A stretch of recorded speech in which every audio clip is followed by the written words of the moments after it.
I have to use the microphone while we're doing this? Okay, well when it comes to spinning, guys, whoever's near the cables, be real careful with it, please. Alright, so go with the 23.5 clockwise adjustment. Okay, which is what we did the other day. Matt, can you stand just where you are now and hold that position, please, darling? So the 12 point will be over there. Okay. Where's Lizzie? Let's just get the 12 and 6 set up first. Well, let's use the method that we used when we went to Chichen Itza. All right? So we'll get the 12 set and the 6 set. And then 9 and 3 come in, just like you did when we went to the site. Don't. Actually, Lizzie, a little bit more than that. That's it. Literally. If the team members can just wait, it all worked really nicely the other day. Just wait until we get the team leaders in position. That gold pin, that the atomic All right, you all right? is going to shift back around. I didn't get trying to describe any of that, but if people Okay, are one awake step out to the left, Georgie. Lizzie, take a step to the left. Shift just a little bit. All right? Okay. All right, go for that. Right, 9 and 3. Who was 3? I'm 9. 3. Okay. So you have to be quick, guys. Right. We're on 3:33 now. You're lining yourself up equally.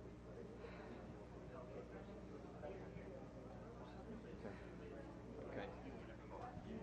So you have to face that way, so you face that way.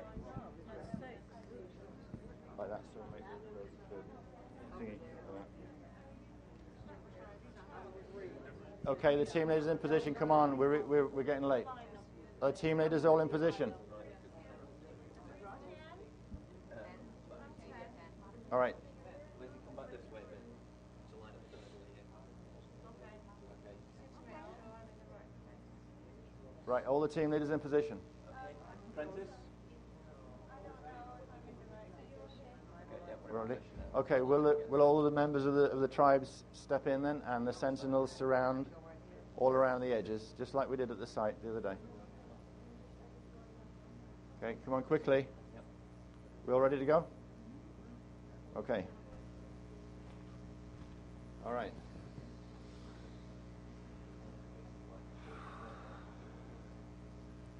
Inhale a slow, deep 48-petal lotus breath into the azare and draw the 48-petal lotus down to the Ra center from the azare as the inhale breath completes.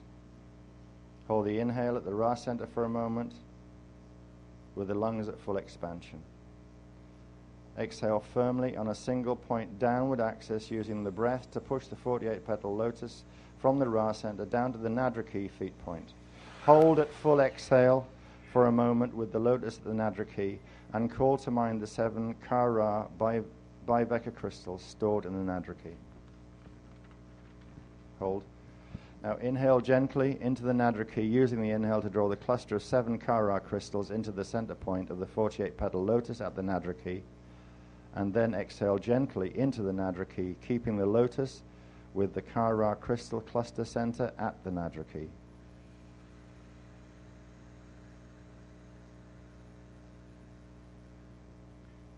Now run one set of 3 ethoson breaths, as you did during phase 3 technique.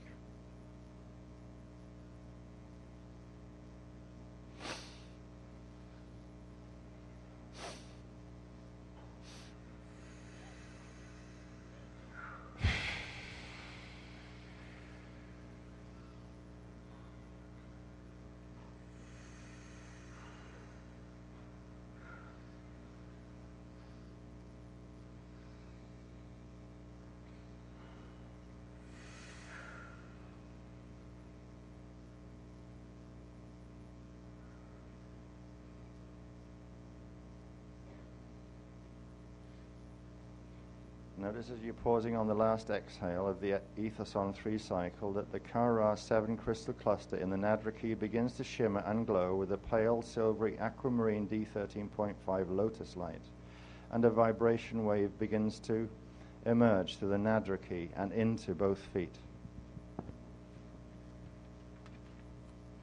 Inhale and exhale gently from the Nadra key and observe, intend that on each exhale the Kara crystal cluster aquamarine light grows brighter and its corresponding vibration in the feet stronger.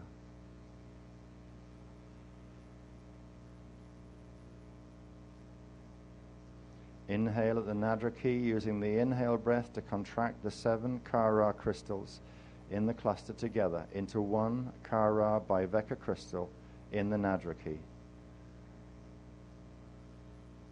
Exhale firmly into the center of the consolidated Kara crystal at the Nadra key and observe, intend that the 2 fused Kara units of the Biveka Kara crystal suddenly shatter into a starburst of beautiful pale silvery aquamarine D13.5 lotus light within the Nadra key feet point.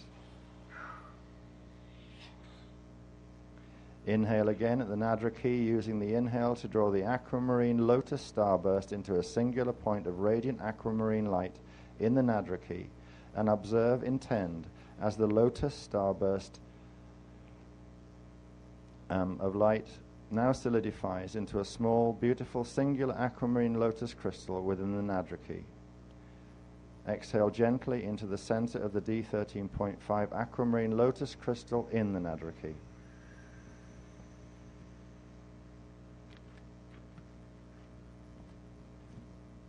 Inhale at the Nadra key, using the inhale breath to draw the aquamarine lotus crystal up from the Nadra key feet point to the Ra center at chakra 3. Hold the breath at the top of the inhale with the lotus crystal at the Ra center.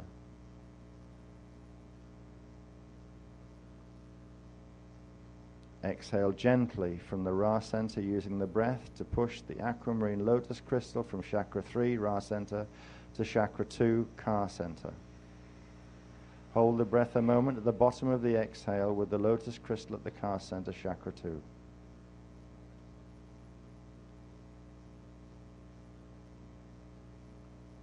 Inhale a 48-petal lotus into the D13.5 aquamarine lotus crystal in chakra 2 Ka center.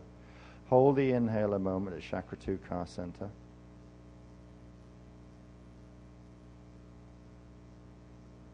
Then firmly but gently exhale on a single point horizontal axis towards the rear, using the exhale to push the lotus crystal from chakra 2 sacral, Ka center, backwards horizontally into the chakra 1 seed seal in the tip of the tailbone. As the aquamarine lotus crystal enters the tip of the tailbone, observe, intend that the lotus crystal begins emanating a progressively brightening pale silvery aquamarine lotus D13.5 light and corresponding felt vibration. Breathe gently from chakra 2 Ka center and observe the lotus crystal in the tailbone tip.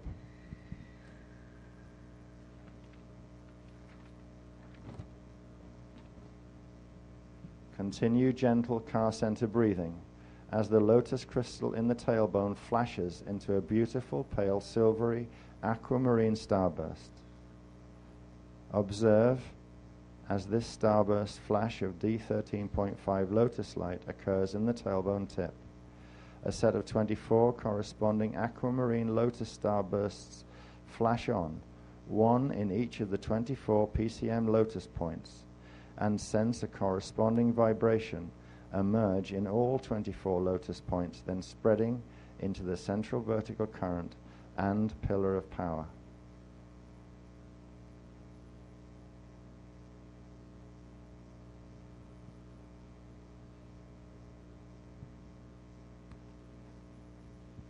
Now shift attention to the Nadra key at the feet point.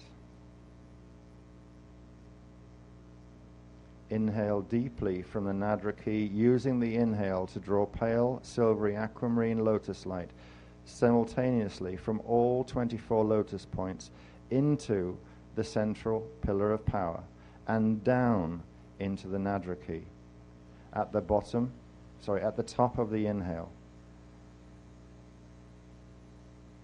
Hold the breath at the top of the inhale for a moment at the Nadra key.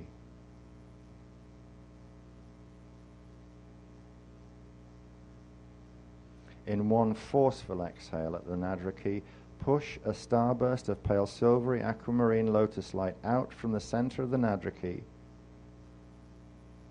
Hold the breath at the bottom of the exhale for a moment, then quickly but gently inhale, drawing a cord of lotus light up from the Nadra key to the Ra center. And then, when you've done that, exhale gently at the Ra center.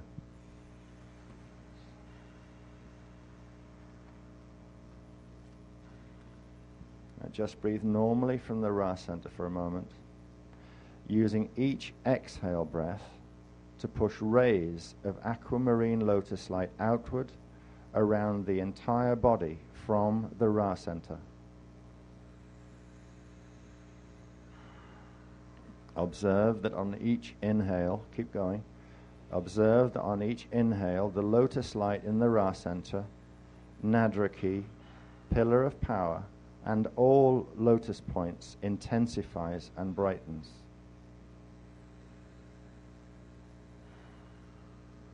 Continue this natural lotus light breathing from the Ra center.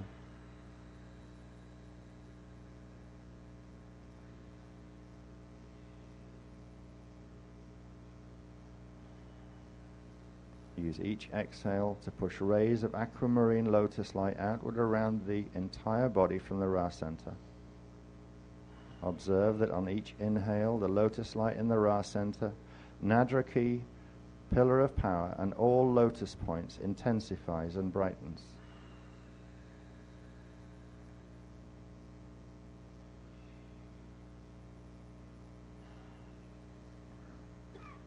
As you do this, intend or observe that the D1.75 Black Heart of Anubis implant pops and transmutes into a speck of gold dust at the bottom of Chakra 2 Car Center.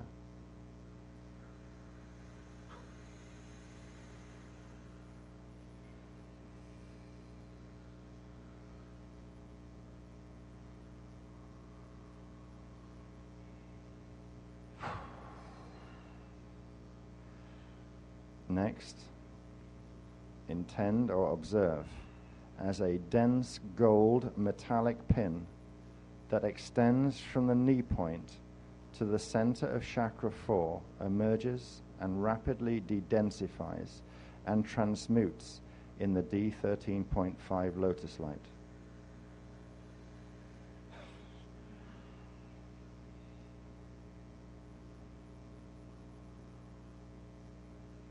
Continue normal Ra center lotus light breathing and sense or observe that the D1.5 Greenwich reverse D3 ethos rod in the upper thigh region and the D2 counterpart in the base of the Ra center, Chakra 3, both spin on a horizontal plane clockwise from the rear to the left,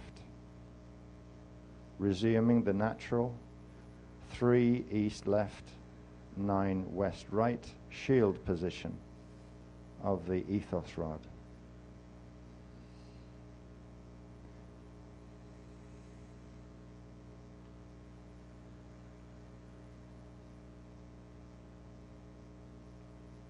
Finally, intend or observe as a dense gold metallic buckyball C60 radiation harness emerges with the density 1, within the density 1 Nadradon cell, between the Maharic shield, 12 inches between the feet, 12 inches below the feet and the lower calves. And an aquamarine lotus flash emerges at the Nadra key feet point.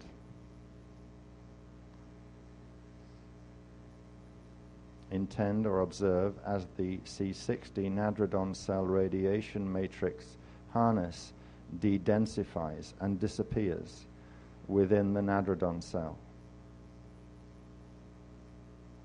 And a beautiful 180 charge Adare standing flame emerges at the Nadra key and expands to fill the entire density 1 Nadradon cell between the Maharic shield and your lower calves.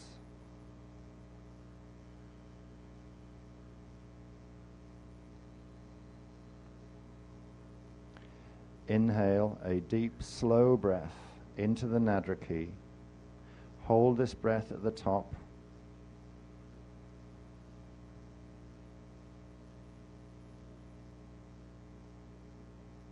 Then exhale once, forcefully, using the breath to push 180 Adare standing flame down into the Mahadra at earth core, where it will remain and continue activation of all Nadradon cells.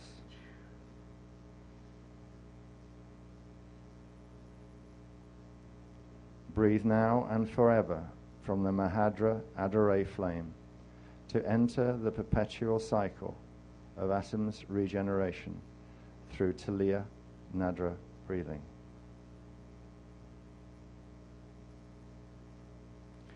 Now we will complete the stand by breathing gently from the Mahadra Adare flame, while first spinning slowly just 3 times counterclockwise with our awareness on the bottom magnetic Merkaba.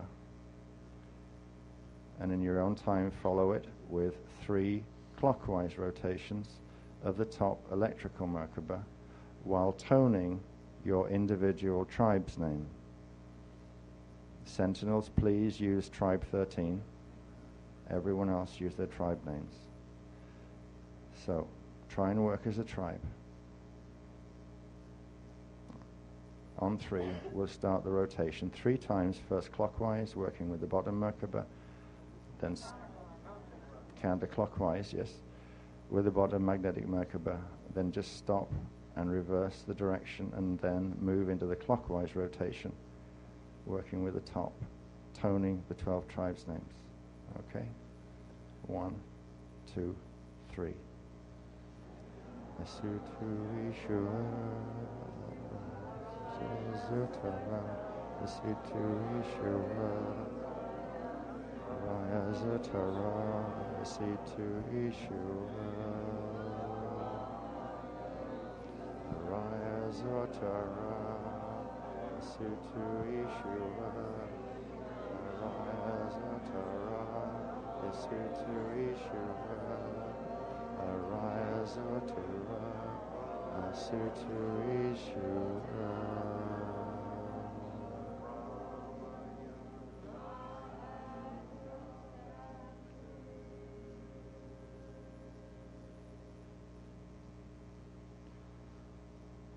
Om Shaddai Ure Akuntam. Om Shaddai Ure Akuntam. One more. Om Shaddai Ure Akuntam.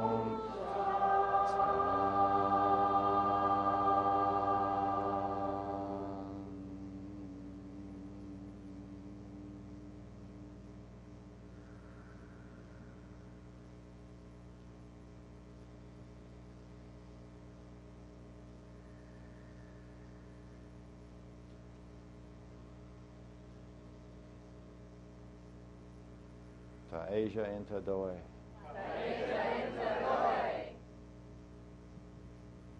Ta Asia inter doi. Ta Asia inter doi.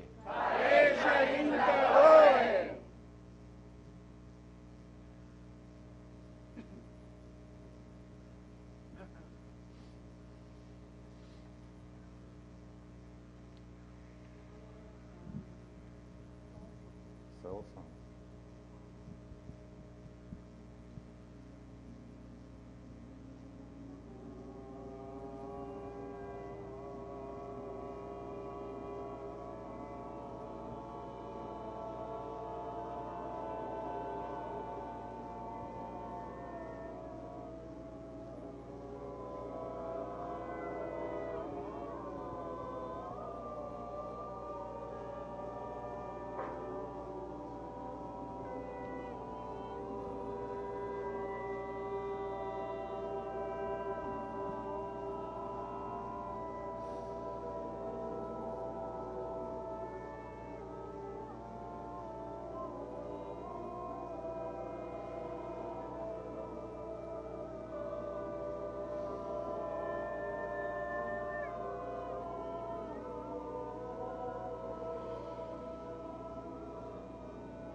homecoming feeling.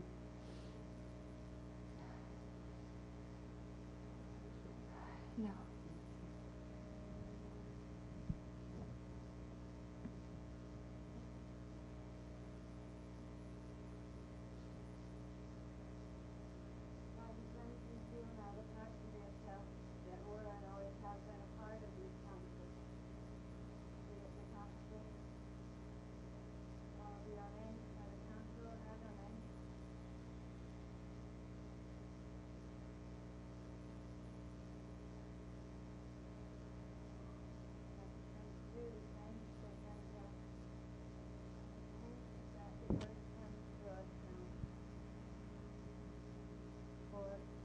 Time in 5.5 million years, the Earth has been able to finish her inhale, finish her last breath, and then take her first. We are part of the first wave of release from the existing mutation. It is the beginning of the process of learning to breathe life again. It is the beginning of a harmonization with Earth's healing wave of ascension, where our genetic time codes that are stored in our DNA template now go into co-resonance with the portions of the planetary shield that are bringing themselves from the sextant spot in order to restore the natural clear breathing process of the planet. The same thing is happening in the solar shield, in the galactic shield, in the universal shield. And with this activation, Earth now comes online with the rest of the self and the rest of our universe as the wave, healing wave of ascension begins.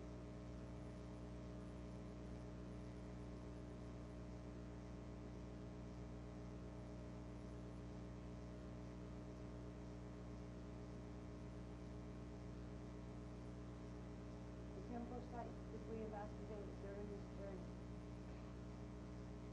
are all now serving their individual roles in releasing the planetary golden intent of the prisoners. We can thank the Toti and Anunnaki and their defections in the UIR and their willingness to hand over the grids connected to the black heart of Anubis implant, so that we could reverse it and clear it in order to release the potential.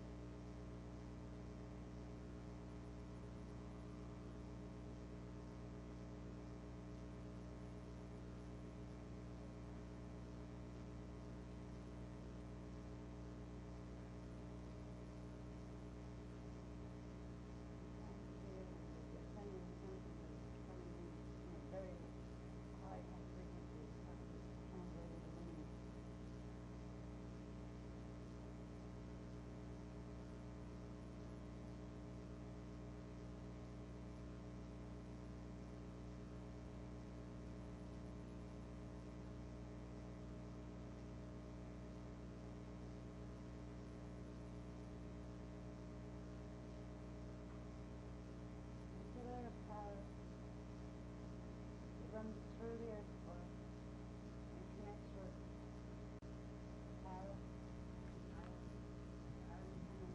to its own crystal body. The pillar of power on the etheric and the atomic level are now coming into activation.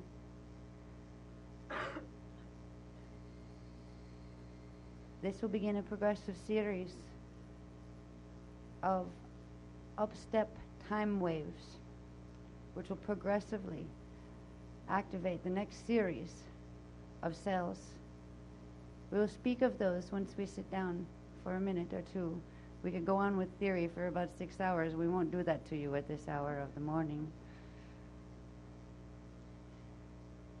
There is much more to learn and to say, but the most important thing for everyone to understand is there was a very good question asked today by one of our members here, and it was, what were the last 3 workshops, this one included, about? Really? That's a very, very good question. The answer is not short. However, the short answer is, because of the political environment that is taking place, the activations that took place during this workshop were done in simultaneous action with activations of the parallel Earth wormholes that connect to the parallel phi-X matrix. The UIR have set in motion with the Buddhara a linking of the wormhole matrix that runs from the Los Angeles area up through Alaska and Hawaii, the Buddhara matrix. They are linking it into the parallel phi-X matrix, which interfaces on our side, on our Earth, on the other side of Mexico, in the waters over in the Pacific side. Comes through the temple system located in the Yucatan, and then moves over through the Growal and into the Atlantic, on the Atlantic coast. What they are doing is linking the entire set of wormholes in order to not only activate the 55 Merkaba, but to activate the 144 spin Merkaba, which is enough to take down an Eka. The only action in response to this action of the UIR in the Buddhara is the action of, we've talked of axiom base shield bonding to the Eka base shield, which would have given us a 9D flame. A 9D flame will override a 55 reverse flame, but it will not override a 144 reverse flame. The response to the UIR's action has been to initiate the process of axiom base shield bonding to the Akasha base shield, which is located in the Akasha A. It is a 360 activation. They will not be able to override this activation. It is being done out of necessity, because if not, the seed atom of the planet and everything on it would reverse rapidly, first to the 55 and build through its sequence up into the 144. So this was the only response able to continue the Christos realignment mission and to continue to allow evolution of the Christic nature to take forth from this place. So you are a part of a very, very special mission. It is called the Starburst Project. We'll talk more about Starburst when we go into Qatar Level 4 and when we go into the English workshop, where we'll have more time to assimilate the data and the graphs from this particular body of data that was released. We would like to explain to you too that in the waiting was necessary, and I am having you stand for a reason. Then pardon me while me and my higher parts talk together and we sound kind of funny. I'm still here, but we're all here. You're standing to hold the seers. We're going to hold the seer pillars for a few more minutes. I know you must be very tired, but it is important to hold the seer pillars that you have generated. Right now they are linking through the grids into the sites that you were at before, and they are putting the temples online. We are interfacing in between the wormholes of the parallel Earth that interfaced here on the other coast of Mexico on the Pacific side, and the ones that are on this Earth on the Atlantic side. There is a thing that they are trying to do with this linking of the Buddhara wormholes into the parallel Earth wormholes. Now, those of you who followed us through the 2003 Hitaro and Hitalan know that parallel Earth fell to Wisadrek in the parallel system to the Wisadrek Metatonic black hole. You also would know, if you were with us in Andorra during Hitalan, that we assisted in preventing the blending of the 34 same spin set vortices here with the 21 spin sets over in parallel, which they were trying to rip the hole into the Wisadrek matrix from the Wisadek matrix and drag everything down into the Wisadek matrix down on this side. We were successful in preventing that blend, and it stopped temporarily, the 55 Merkaba activation. UIR were not happy about this, of course. this is the last way that they can interface with Wisadrak. They are initiating war with the Wisadraks. They are going and attempting to use the wormholes here that still have access points, the parallel wormholes on the other coast, the Pacific side of Mexico. They are attempting to use those to cut through into Wisadrak again, kind of like the back door, and then cycle it back up through these temple systems in the Yucatan so that they can literally, again, suck in the fields from the Wisadrak into the Wisadrak. Again, this would create a nightmare for this planet if this were to successfully happen, because we're stuck in the middle, and we would be dragged into reversal, as well as a few other things that involve things flying through the sky that you don't really want to see.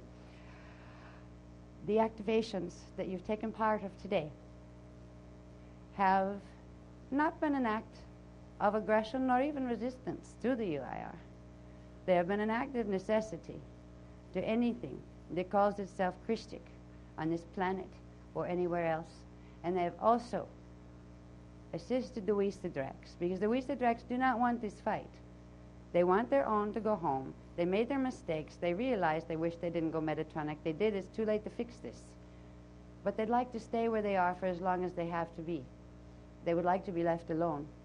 But this isn't going to occur, because with this war behind the scenes, you are also going to see a drama begin to unfold here on the planet with the representatives of the UIR, which involve everything from Andromeda chromatons to various versions of Jehovah and Anunnaki who can't make the Adani host, to defecting Wisadraks, who are Drak groups that now work with the UIR,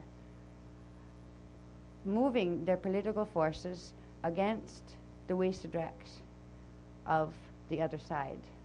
You're going to see the makings of holy war in the next several years. This is not something disconnected from this. As long as this plan continues, where they think they can get through, and they still may be able to, they still have 1/3 of the ethos rod, 1/3 that we cannot reclaim without going into major battle, and this planet can't afford another electric wars, as 5.5 million years ago did. It would not survive. Nothing on it would survive, but the planet itself would not survive. So attempting to reclaim that 1/3 rod of the ethos rod is not an option. We can replace its frequencies with heliotalic subsidy. We are fortunate that we have the cooperation of the Toti and Anunnaki groups and many of their Palladian groups that are now assisting, not because they particularly like us or because they tell the truth now any more than they used to, but because they want the Adani host over to the parallel Eka. It is a fallen system, but it's a much more advanced fallen system that still does practice Christic principle, even though it no longer has the ability of eternal life. It still has such a reverence and respect and love for eternal life, and an acknowledgement of their own responsibility in losing that, where they blame no one. They are a matrix that has much hope for the time that it will be in existence, and because they allow for hosting of other falling matrices under very strict conditions, because they will not allow other matrices to come over and take over their system and turn it inside out again and put everybody at war, because they're a peaceful system, the Adonai.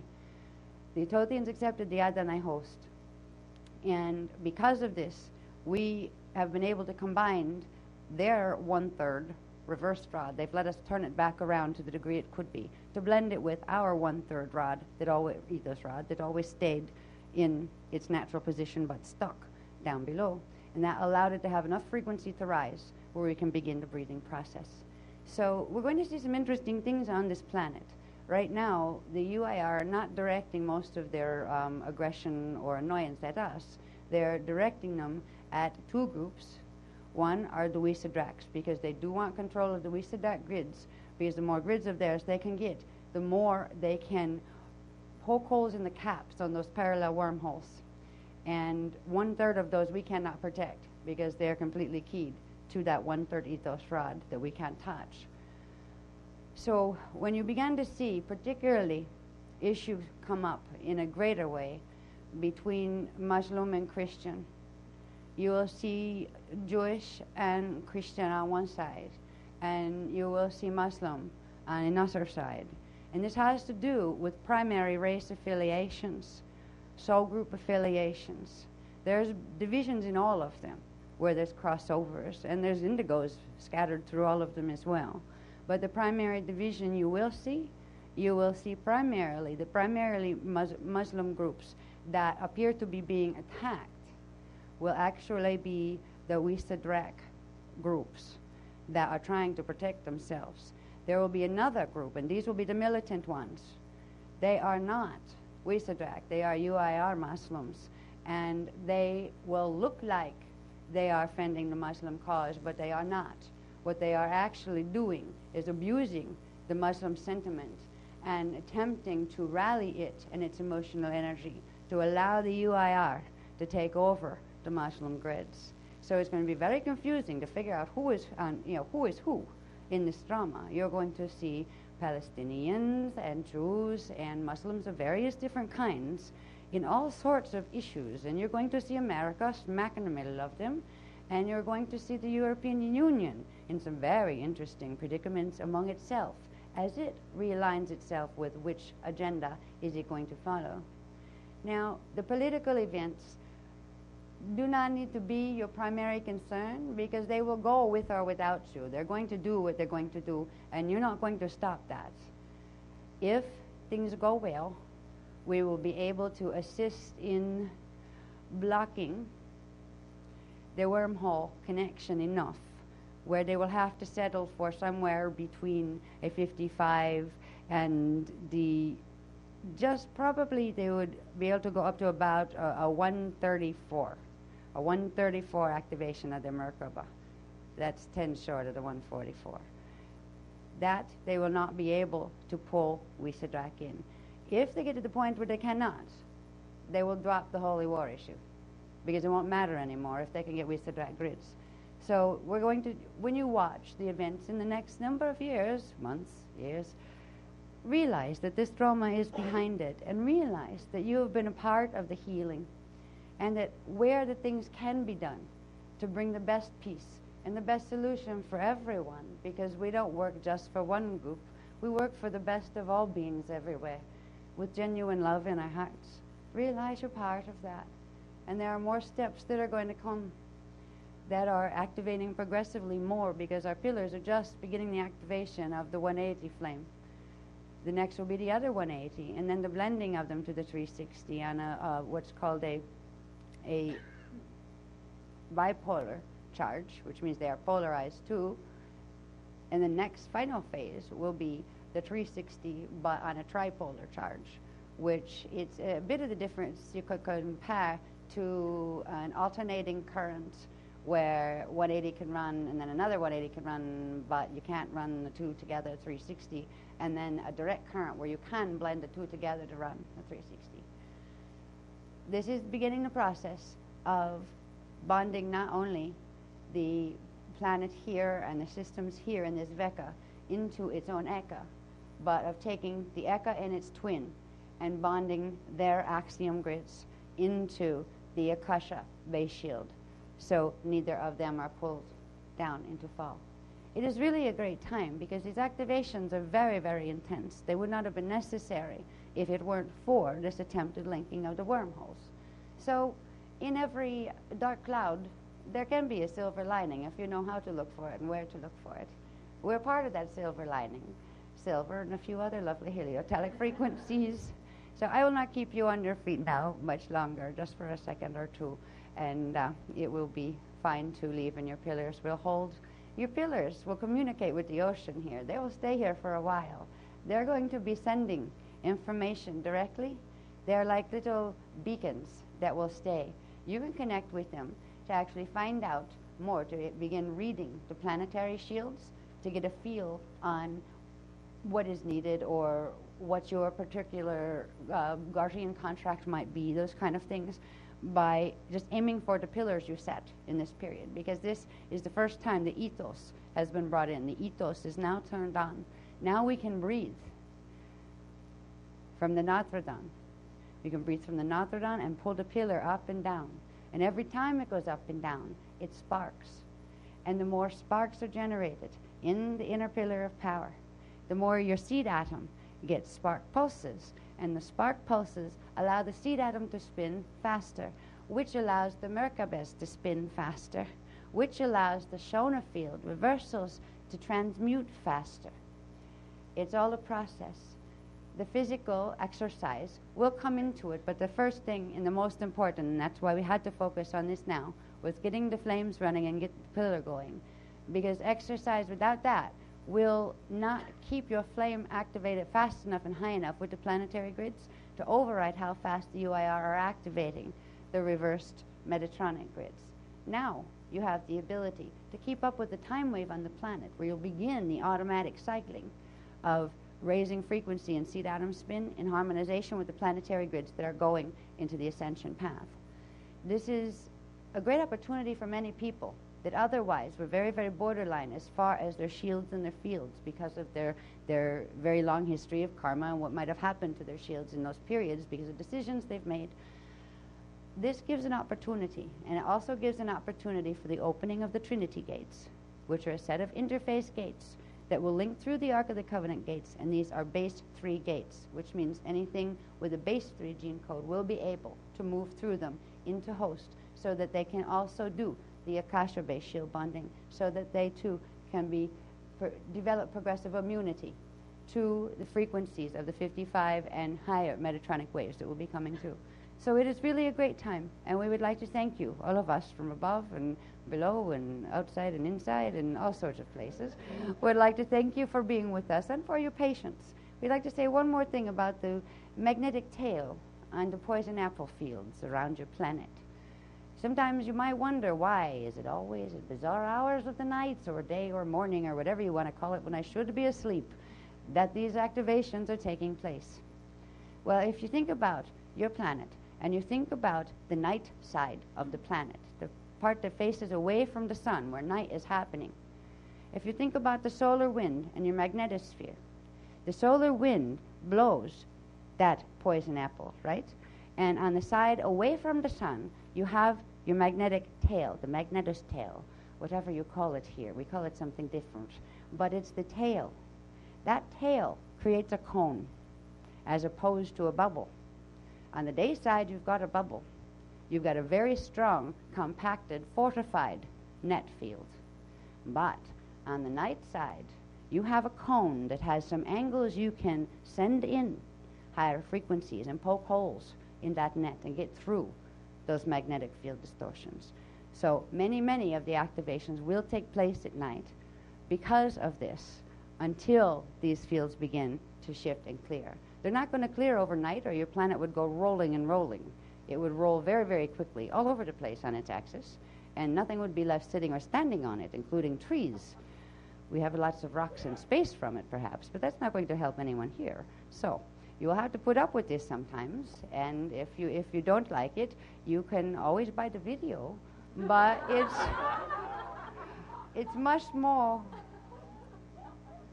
let us say, intense if you're there for the first wave when it comes through. The videos are good too. They carry some of the frequency, but technology here has its limitations as far as sending frequency. So there is it's almost like a special nighttimers club that say, hey, it's worth it. I want to sit there when it pops in the grids. Yeah, yes. Well, we thank you for being here and being patient. You can all sit down now if you'd like to. You've done very, very well this whole trip. We thank you very, very much. I will ask you a question, and then I can give my smaller self, that I know is me, don't mind us, we're both talking at the same time. Me and my higher self are ones at the same mouth. Yeah. Do you want theory now? You do? Okay. We will do some theory then, so you have a better idea. Okay, bye. That was Azara level. That's my Azara level up there in Iani land. She's tuning out now, so I'll come back from my Transylvanian accent. Jeez. I swear I sound like I'm from Transylvania when her frequencies come in. It's really bizarre.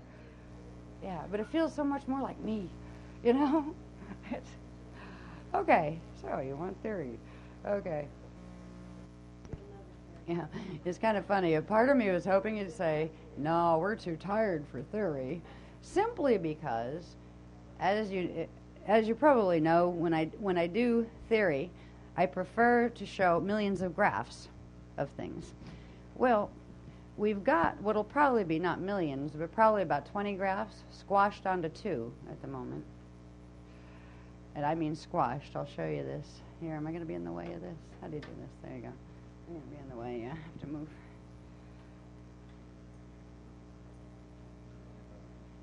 You've probably seen some of these scratchy things earlier. I have to sit down for a few minutes till this finishes running. I'm still blocking it.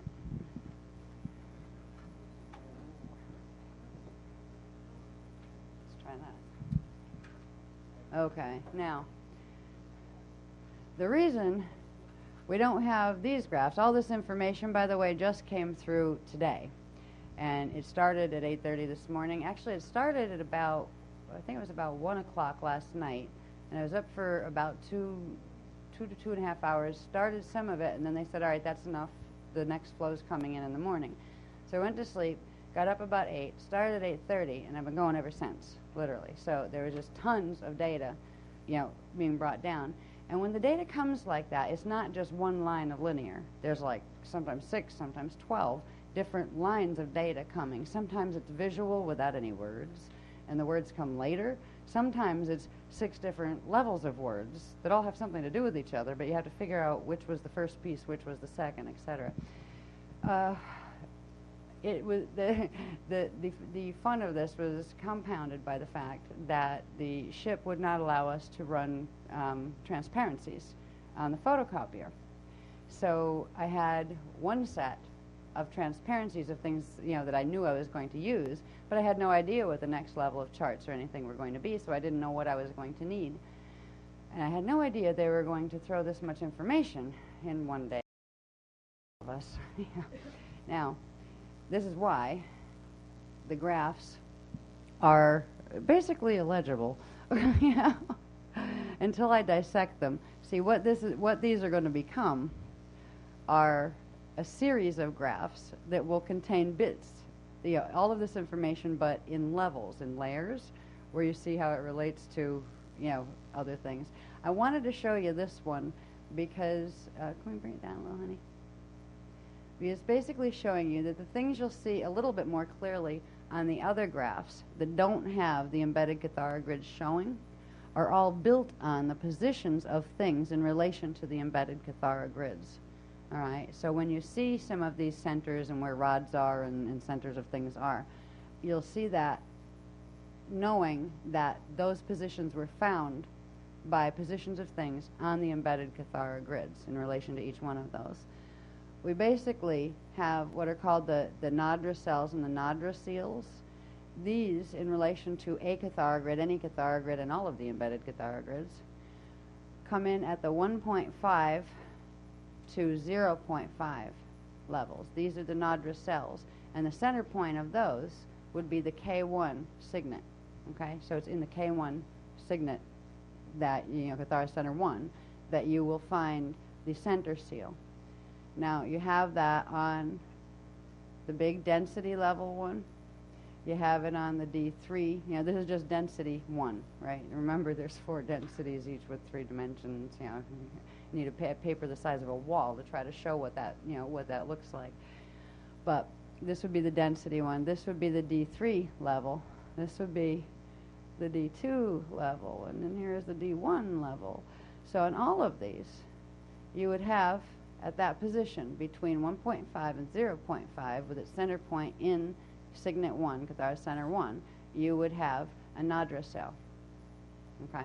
That would be the cell, and the seal. The seal that releases it would be, or allows it, the frequencies to fill into it and then it to open the seal, would all be found at the K1 positions. What makes things even more fun is to know that the ethos grid, which runs upside down to our PCM universe, Lodi grid, right? The ethos grid has its Cathara Center 1 up here, right? Because this is actually its bottom So its Cathara center 1's here, and way down here you'd have its Cathara center 12. On all of the Cathara grids, the rod crosses through at the density 2 shield, the center of the Cathara grid, across the Azure. All right. So this is where you get these multiple rods doing different things. You have the natural PCM rod, which would be here. That's not even shown because there was enough mess all over this already. That would be here. Now, on the PCM level, all of the rods link through the Azure. When you come down here, you'd have the ethos rods running this way.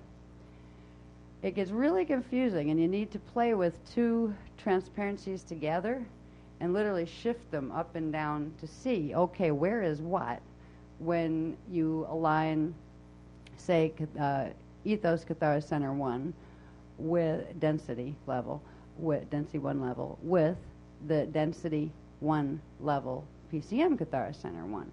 Now that puts all the other stuff, including the ethos rod, down here somewhere. The breathing processes we're involved in are the processes of literally taking it from what would be a 0-point full exhale alignment, where you have the Cathara, PCM Cathara grid this way, and from here at that point of K1 PCM, you'd have the K1 ethos, which means the whole ethos grid would be down here. That would be full expansion, all right, full exhale. And then the inhales start, and they progressively create a series of, and this goes for each dimensional level as well as the density level Cathara grids. But on each level, now see this one, what I'd like to do is I'd show these in stages. You know what I mean? Okay, this is full expansion. The next one is where ethos Cathara, K1, ethos Cathara center 1, moves up to the next. It moves up a step. And that would bring it from alignment here with density Cathara center 1 to what's called engaging. Engaging means ethos Cathara center 1 ends up in the PCM density Iyumbi. That begins the engaging of the inhale process. Then the next phase would be the ethos Cathara center 1 moves up to the Azure. Now some interesting thing happens when you begin the process of moving the ethos grid up into the PCM grid. If you have, here we go, this is hard on these diagrams because they're not separated out, so you can't see the stages, and that's one of the things that I will do for the English workshop is to get those all sorted. But you not only have the level, like the Cathara center 1 ethos moving, and that implies that the rod is moving. It also implies that the ethos shields are moving.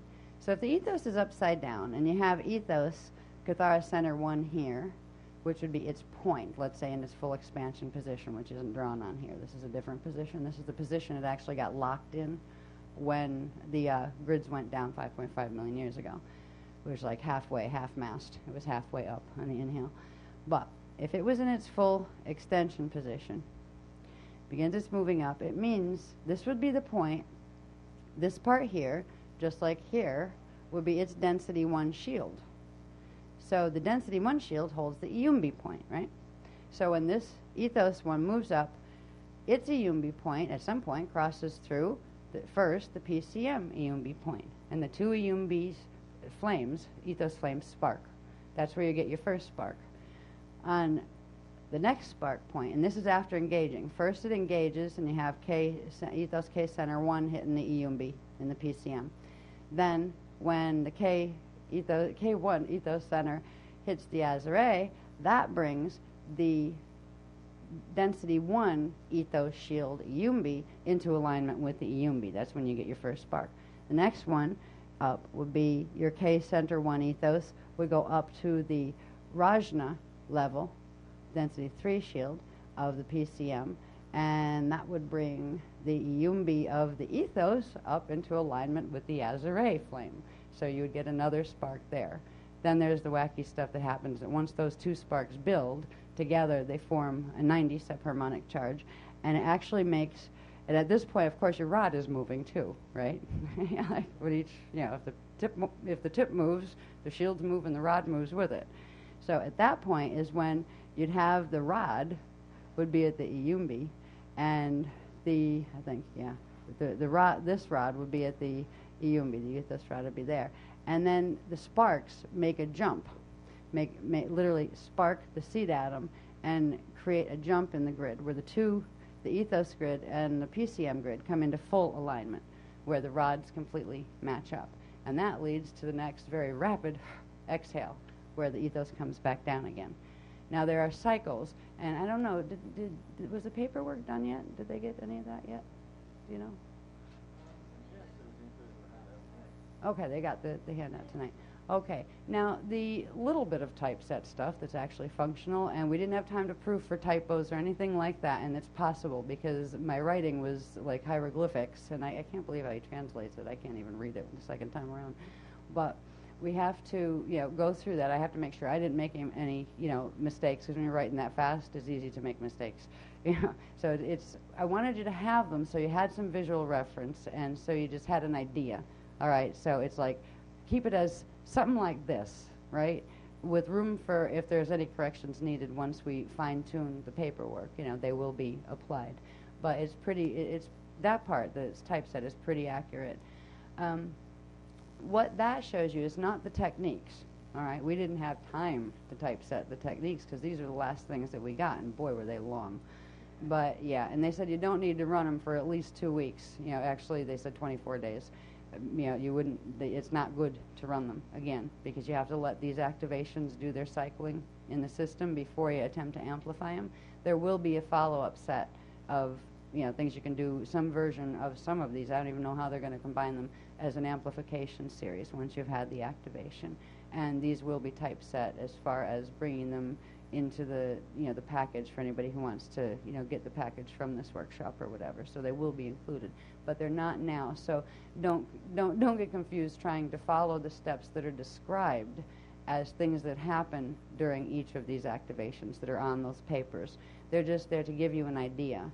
It's what's interesting is if you look at the papers, I think it's on the second page. I forget which one it came out on because your pages were different than mine. You didn't take up as many pages as I did in the scribbles. But what we just went through, all those techniques we just went through, were completion of 1 6 cycle. If you can find that on your thing, you'll see there's a whole bunch of other things that lead to 2 12 cycles later. These are all the processes of activating each level of the pillar of power, the atomic and the etheric connection. It is not a simple, blink your eyes, wiggle your nose and ears, and poof, it's done, kind of thing. What is nice, and I was so glad when they said that once you do the 6th cycle on like the first level, which is called the Nadradon level, then it automatically sets in motion the automatic cycling to get it to the 2 12 cycles, or like the 12th cycle of the Nadradon, and then that prepares the system for the next level, which is activation of something called the Zedradon. I can't even pronounce them at this point. Zedradon? Yeah.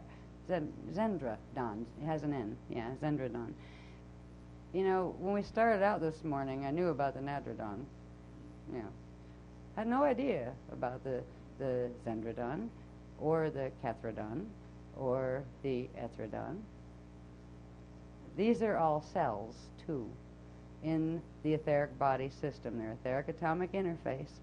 These connect back into those spheres that we talked about briefly, where we had the D13 Lotus sphere, the D12.5 to 0.5 Logos sphere, the D11.5 to 1.5 Photosphere, the D8.5 to 4.5 Ovosphere, and the D6.5 Hovosphere. And all of that stuff had led down into the Nadradon, right, when we began this process. These cells are the things that control the seals between each of those levels of the bodies. So we've now activated the base tone seals, and it was actually an electrical activation. When you do the magnetic cells, it activates the magnetic currents, but it's considered an electrical activation. And why? I don't even know. It's in there somewhere. It's in the writing somewhere. I'm still learning this stuff too. But it was confusing there. Wait a minute, shouldn't it be a magnetic activation? No, when you do the magnetic cells, they do an electrical activation, and it leads to peaking spin of the electrical Merkaba. It leads to a tharo, not a he-tharo, but a tharo. And then when you do the next level, which are the Zendradon cell sets. Now, the Netradon and the Zendradon have to do with the nadir and the zenith. If you think in terms of a sphere, if you look those words up in a dictionary, the nadir, N-A-D-I-R, is the lowest point on a sphere. The zenith is the highest point on a sphere. So these are cells at the bottom and the top of each of those spheres, and each of those dimensional levels and density levels of those spheres.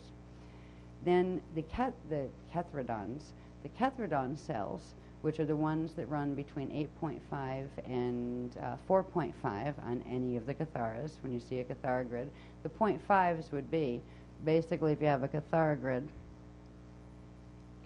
look at it this way, if you have a Kathara grid, if you have one, signet 1 down here, signet 2 here, halfway between the two would be 1.5, right? Okay. 2.5 would be halfway between 2 and the Iumbi, above it. All right. This is going to get into some interesting stuff about where the chakras are located and the chakra seals, because they actually pop up in very specific places. Where you have the one chakra 1, its seal is actually at 1.5 frequency. The chakra seals run the 0.5 scale. So at 1.5, you actually have chakra 1 that would come down this way, the base chakra. And then you have Kathara Center 2. Then you'd have chakra 2 below the Iumbi. I'm using the big one here.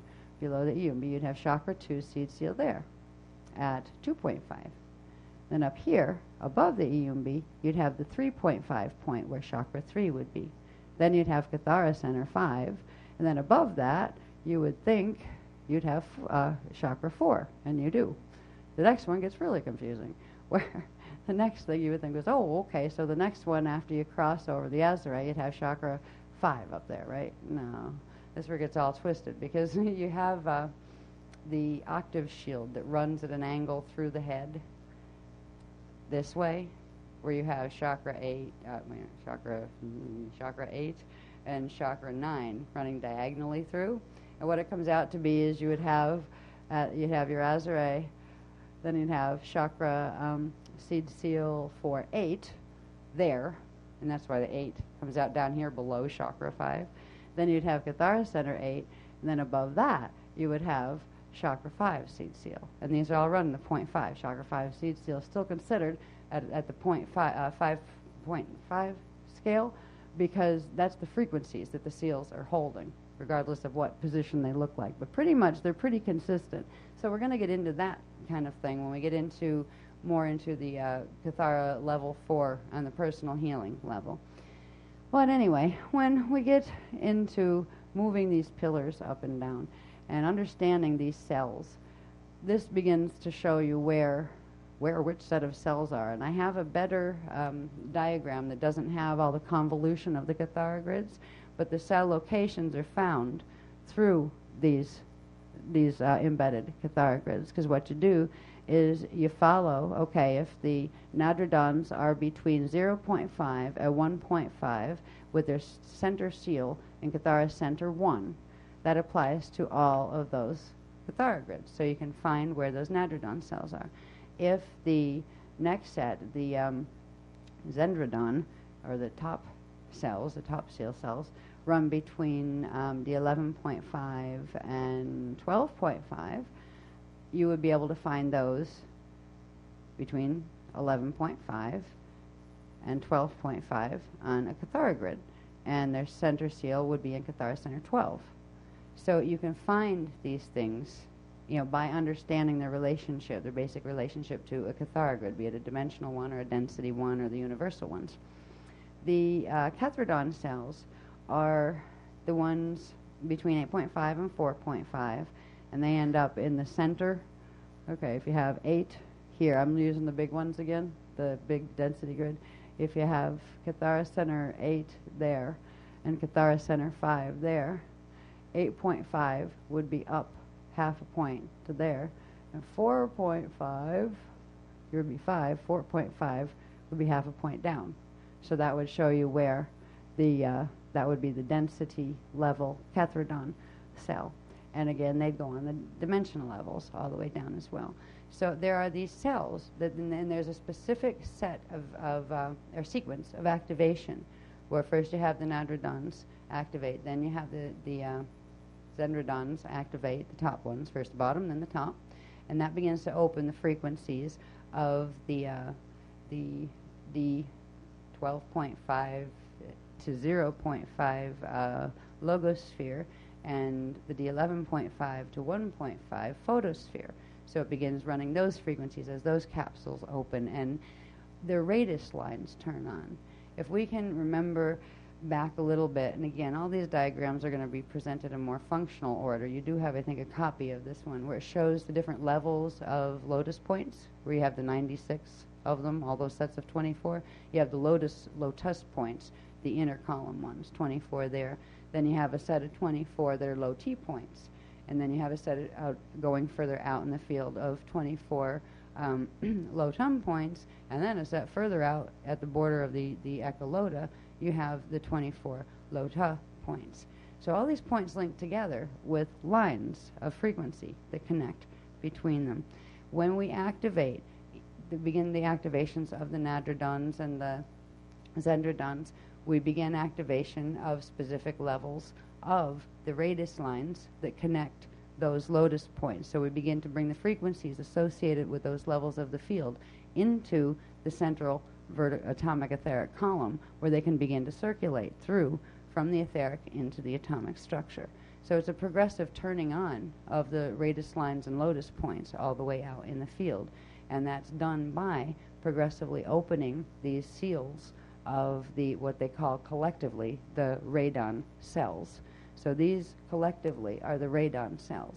We have the nadradon, or nadradon, we have the zendradon, we have the cathradon, we have the ethradon, which correspond to the 6.5 right at the center around the azare levels of the seals. So these are all parts of our etheric atomic anatomy that are key to whether our atomic anatomy can reconnect to the frequencies of the pillar of power and of the outer crystal body fields, our eternal life frequencies. So it's really a very beautiful system, but it's also very complex. When we get into K4, we're going to learn some interesting things about these centers and the cells. Like, I think I'll put the other one on for a minute, please. I remember all of this is all these centers are still built on that embedded grid thing. Yeah, this one's about 10 diagrams in one, I think. Well, it started out as one thing, and then they had to show me where the yucky stuff was messing it up, right? So you have both, laid on top of each other. Now, the part I wanted to show you first. Okay, could you shift it up a little bit, honey, please, just so I can see the bottom a little better. I can hardly wait to do these diagrams. And then typeset them. Oh, God. Yeah, that's good, honey. Thank you. All right. Now. Okay. Well, let's see. Okay. First of all, if we remember that big density 1 Cathara grid, right? This is the density nadradon cell that runs between the density level of 1.5 and 0.5 with its center that would be Cathara center 1 on the density level, which is at the feet, right? That's the nadradon cell that we've been playing with during these exercises, that we've been healing and purging the buckyball imprint from. This cell controls the density level, corresponding density level lotus point. So if this has a buckyball around it, or a harness matrix on it, that will manifest in each of the 24 lotus points. Now, it doesn't mean it'll manifest necessarily in the low T and low tum and low ta points, but what it will do is manifest in a way that the lotus points can't plug in to the radius lines that go with the outer lodi sets, which means it shuts off the ability of the atomic etheric pillar to carry the frequencies of the eternal life frequencies of the crystal body. What we are doing is progressively clearing the control cells of the radiation matrix distortion, and that will progressively clear the lotus points, which will allow the radius lines that connect them to their next level out points to turn on, which will allow the next level out points to activate. And there's like a chain reaction where when you activate one level, going out the next level gets stimulated into activation. So it begins the process of progressively turning back on the frequencies that are supposed to naturally be running from the Eka base shield into and out of the crystal body and the lodum in your body.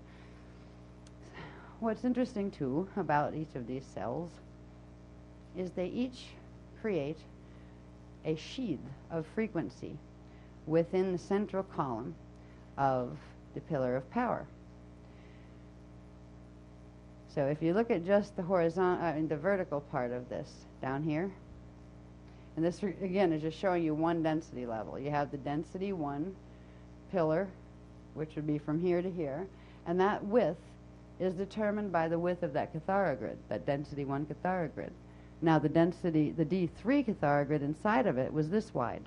That's how wide the D3 pillar is in relationship to the Cathara grid.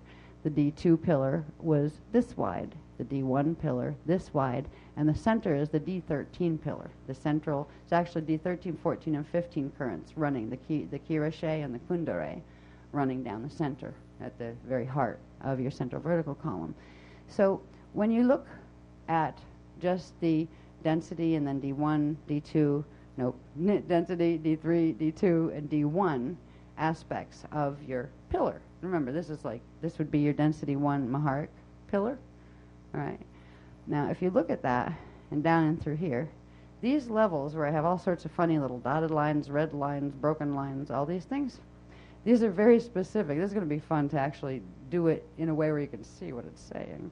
It's going to be pretty, I think, once the fields are done. Because first of all, you have this column of frequency that runs, that in between the levels of like the D1 level and the D2 level, there are these sheaths of etheric frequency that separate one level from the other. And it's a very specific sequence of sheaths of frequency, because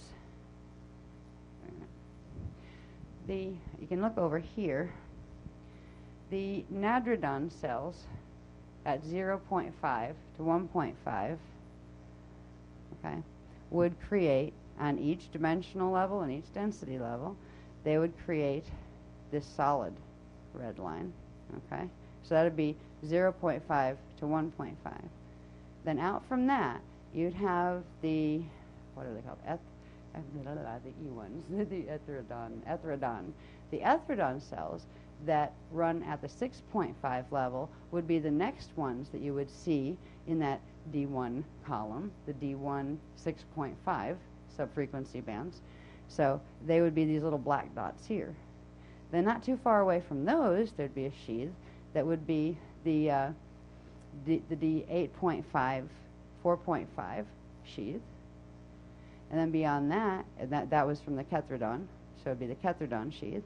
And then you would have beyond that the D11.5, Zendrodon sheath, and then the D12.5, I'm falling asleep, Nadrodon sheath. No, not Nadrodon sheath. Yeah, is that Nadrodon? Wait a minute. Nadrodon. See, I'm just learning this stuff too. Anyway, this is the structure. We got Nadrodon, Ethridon, Kethridon, Zendrodon. Oh yeah, and the outside one is the D13.5, which is called the, what is it, L-O-T-R-A, Lotradon.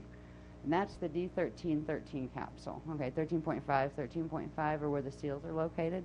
So you'd have all these levels of etheric sheathing just in between the subfrequency bands in one dimensional pillar.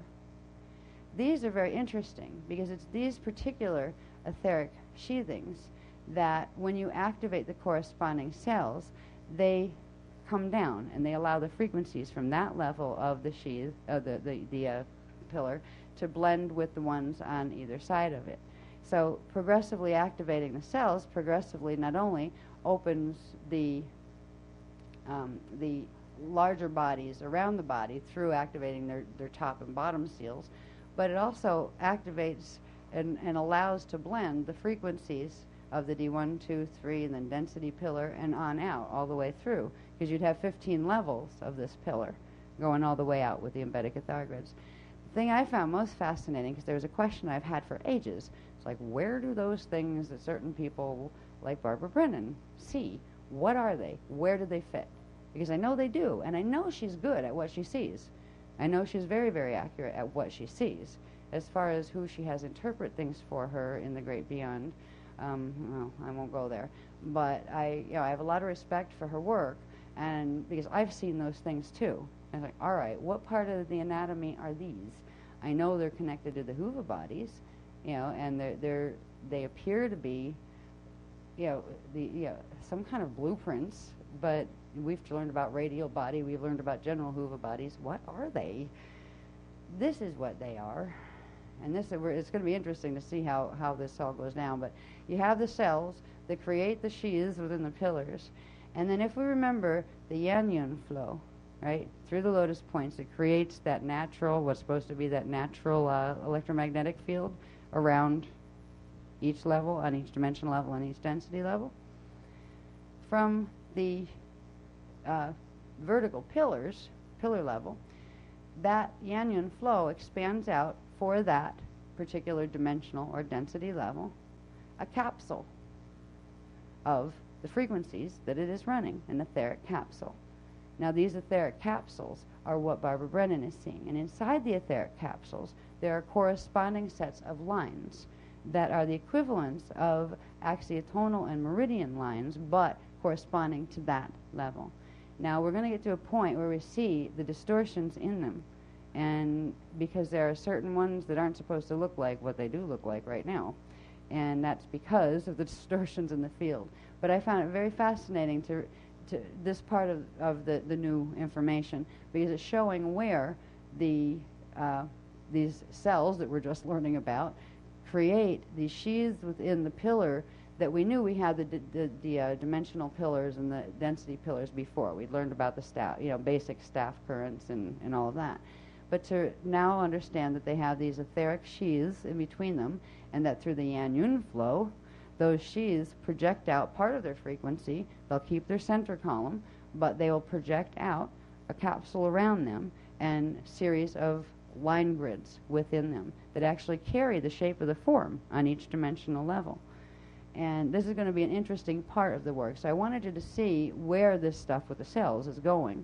It's not just going into understanding the seals between the things like the photosphere and the ovosphere and all of that, but it's also beginning to understand what are these etheric blueprints, where do they come from, and where are the distortions within them, because if you know where they are, you can know where to fix them. Before you should do chakra work, you need to understand what chakras are connected to really, where they come from, where they're supposed to be, what they're supposed to be running, before you repair them to run what they have been running, because it might not be what they're supposed to be running in the first place. All the chakras are connected. Each level of the auric field has a set of chakras, of the embodied chakras, and they carry the frequencies. They blend the frequencies that are being transmitted through these etheric capsules into the chakras. Actually blend the etheric currents that are coming from the parallel eka with the particum currents here. They're like mini cells that do those cells do the same thing. The radon cells do the same thing. So the chakra seals, seed seals, serve a similar purpose. So it's all about blending frequencies in very specific ways and proportions that allows the hologram to be created.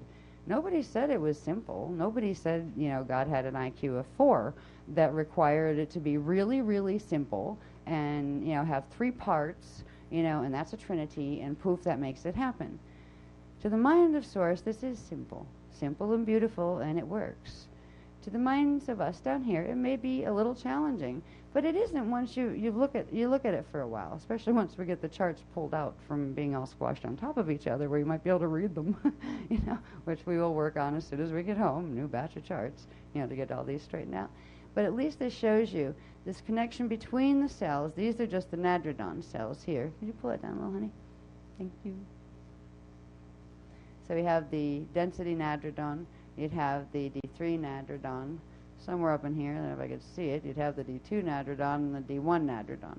And I can't see them clear because they just got lost in the shuffle of stuff, of lines. What didn't help also was we'd bought the transparency markers of several different colors, which would have been perfect, and all but the red one and the black one got left on the kitchen table. So if I could have shown you these with different colors, at least it would have given you a better idea. But if you can think of, you know, the embedded Cathara grids at the D1.5 to 0.5 with its center point at Cathara Center 1, that's where you'd have all of your nadrodon cells. Then up here, let's see if I can see where I am. I think these are the Cathrodons. The Cathrodon cells that run between 8.5 and 4.5 end up here, like the density 1, then D3, D2, and D1. And if you plot it on the Cathara grids, you know, like a clear graph of the Cathara grids, the embedded ones, you can see where they end up. The other guys, where did they end up? The Zendrodons. Yeah, these are Catharas. Okay. 11.5. Do I have those on here? I want to make sure I do. I think, yeah, they're dotted lines. The 11.5 to 1.5s, this dotted line that's hard to see, that would be, I believe, the, wait a minute. No, these are the bigger ones. There's a set of small dotted lines and a set of big ones that are the D13 ones, D13.5 ones. These are the D13.5 ones. See, there's too many in the same color to be able to really see them, but at least you can get the idea that there are these areas in the body that literally have these cells. Some of them are very tiny inside the body, but some of them are actually light cells around various areas of the body. And when we're working with raising that ethos up and turning the ethos on and sparking the pillars and sparking the flames and activating the cells, first the set of nadrodons, next will be the set of, I can never pronounce it, Zendrodons, and then the Cathrodons. It's progressively opening and activating these areas of the body and allowing those frequency capsules to blend into each other. So this is all connected. These are all connected through that Yanyun flow that we saw the other day that runs through the inner 24 lotus points, which are all connected to the Lodi points outside. It's a very complex structure that we're dealing with here. But if you're going to learn about etheric body, you might as well learn it right. And that means what it's connected to, how it got there in the first place, the fact that you have one, and what can you do with it now that you know that, right? What you can do is activate your pillar of power, and that's what you started to do. And this is a precious, precious gift we've been given. I used to come and say, I'm sorry again, we're late. At this point, I'm sorry for all of us if it's inconvenient that the planet does what it needs to do at the time it needs to do it. But I am so grateful to have this information, to be able to run these frequencies in my body and to help those I love to run them in their bodies so they can literally begin to re-enter the new evolution back into being Christic, eternal life beings. If I had to wait standing on one foot holding my breath until I turned purple every 5 minutes or so, I would probably do it anyway.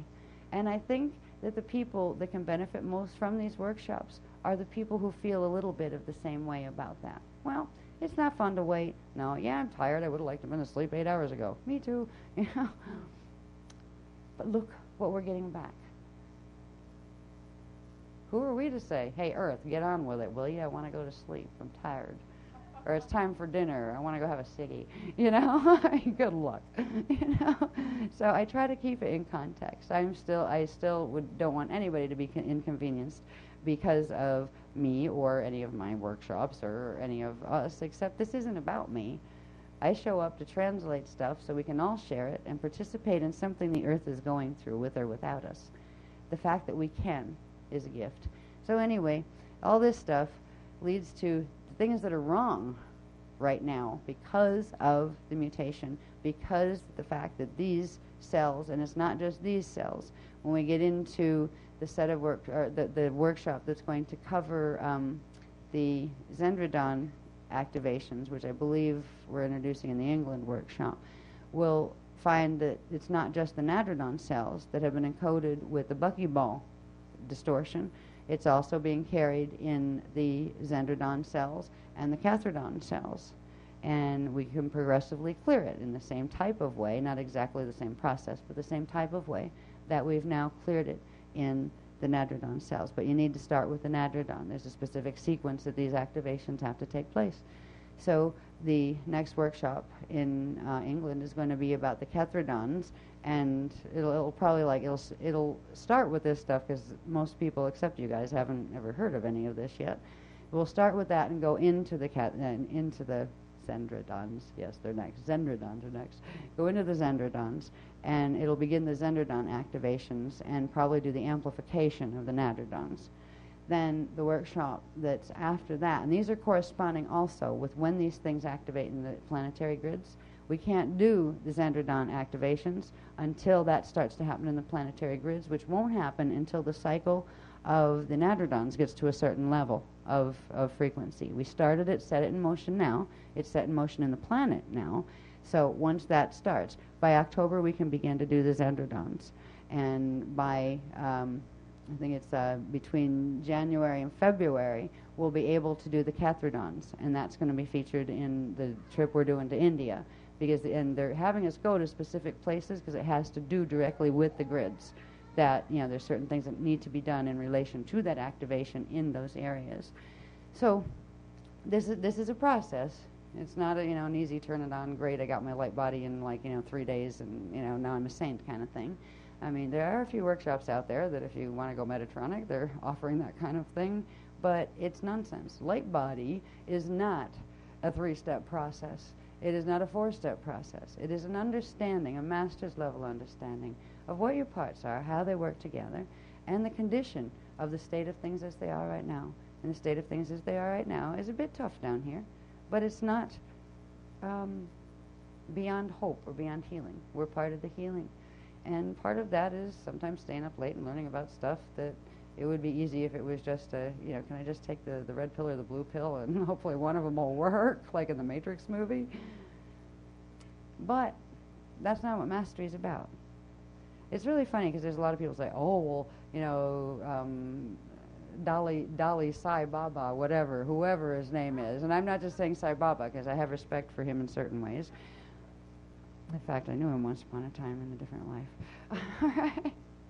Not well, but well enough. Anyway, all these people that other people like to brag about them being great masters and ascended masters. I mean, you simply ask them a question like, so you know what radial body mechanics are all about, right? What speed is my Merkaba supposed to be at, the Akasha level? And if they just blink at you, like they have no clue of the vocabulary you're even using, that is not mastery. This information, these words, the languages these words are a part of every one of us at those levels of mastery. At your Eka level, we all have an Eka level that understands this stuff. So people that like to parade around saying they're ascended masters and don't know this information and give you a line, oh, that's just mental body stuff, I'm beyond that. It's like, why don't you go find your mind? Because if you haven't plugged your mind in, you don't have your spirit down here because it's standing between your body and your mind is between your body and your soul and your spirit and all of that. So these are part of mastery. It doesn't mean you have to memorize everything, but just to even have, once upon a time you knew all this and you knew it well, but even if you never do that again until you're way up there and don't have to worry about it anymore, at least having a little bit of a reminder of where the pieces are, how they fit, and how to use them to get yourself healthy again and to get your potential back again. That's all you need to know. And that's why we work real hard to try to bring you graphs that you can't read. No, sorry. See, if I had an ego issue, I wouldn't show you this stuff. I'd wait till it was perfect. But by then, it'd be a moot point probably. It's like, this is the newest information. It's just through. You see it in its raw form, but at least you got it. You didn't have to wait like 6 months until I fine-tuned it enough so my ego could say, oh, I always put out perfect, pretty diagrams with pretty pictures. I'd love to do that, but the information is more important.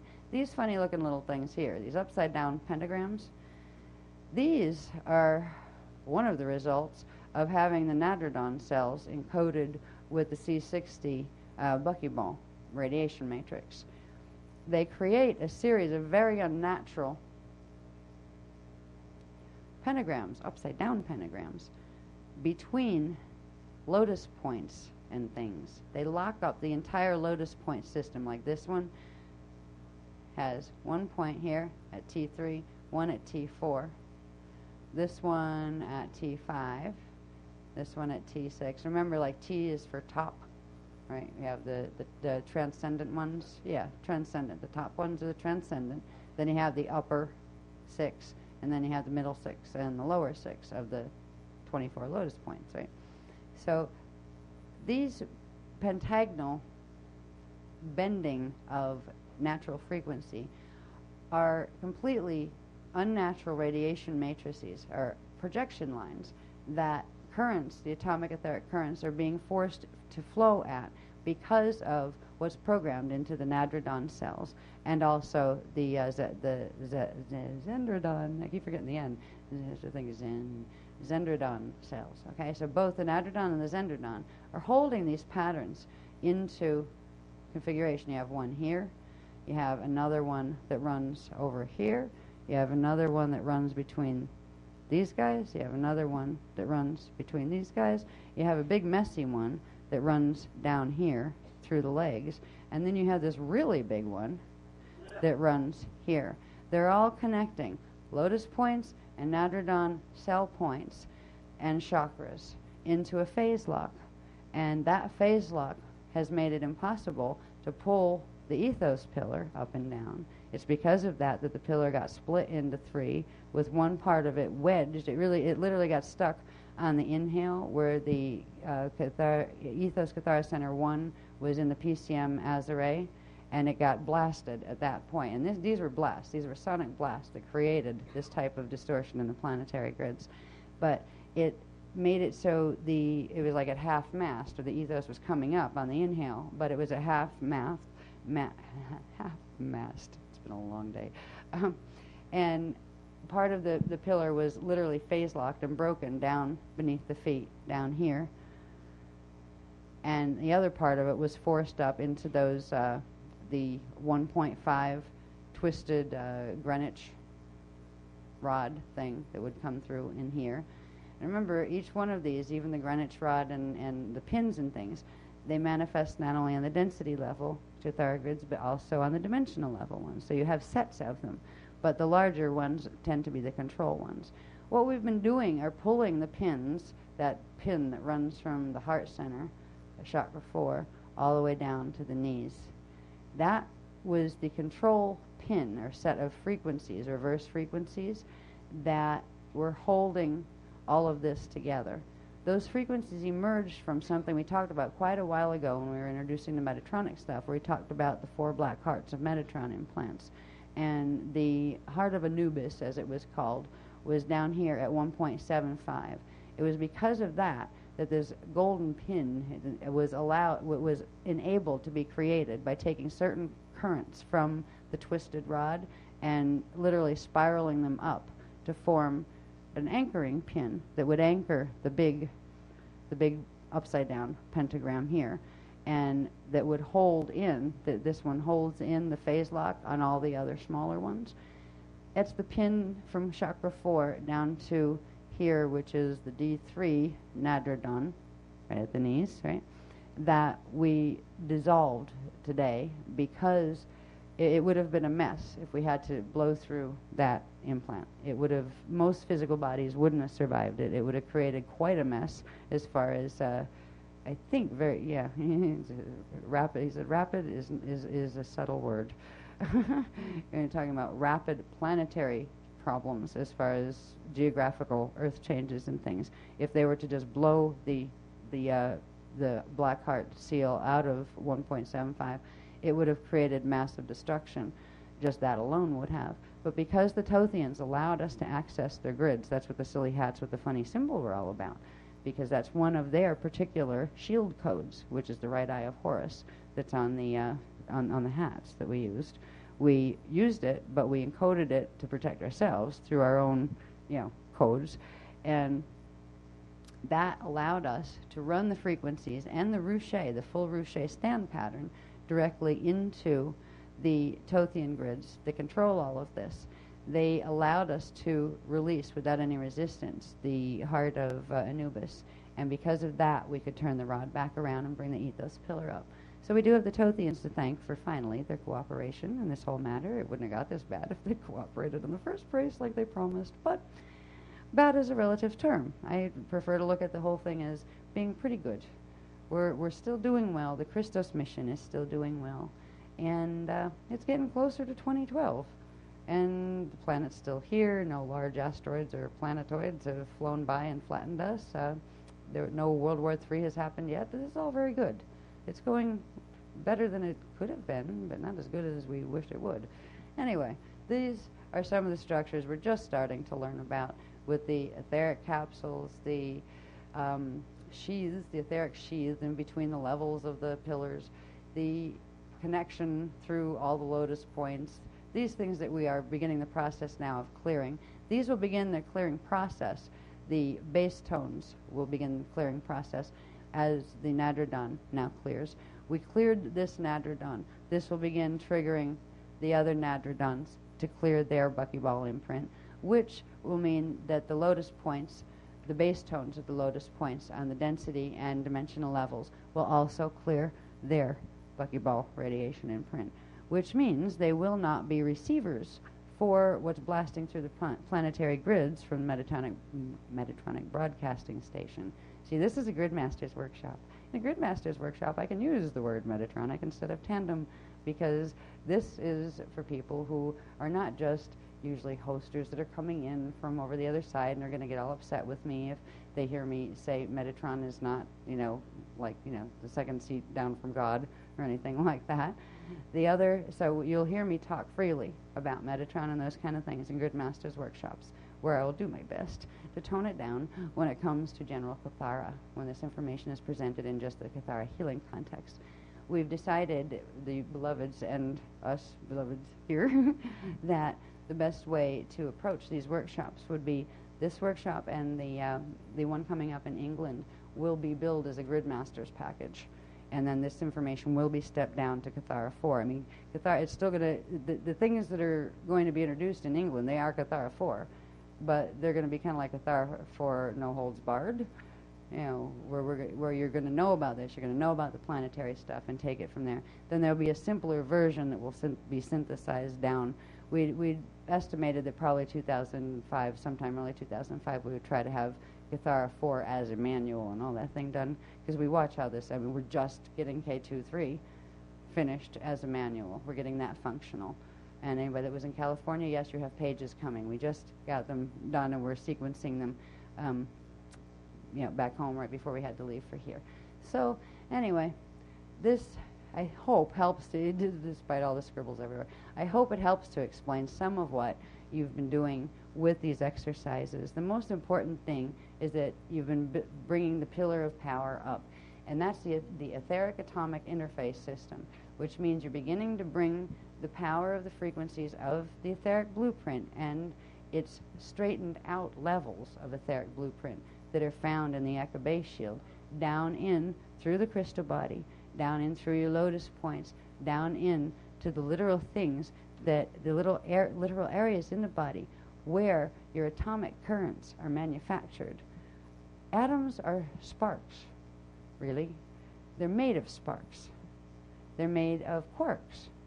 And quarks and related types of elementary particles are what spark currents look like here, or what science here has named our spark currents. So it's the same thing. Now we are finally beginning to be able to access ourselves, and this is really exciting. This one simply shows, you saw this one before, and Az probably described it well enough to you.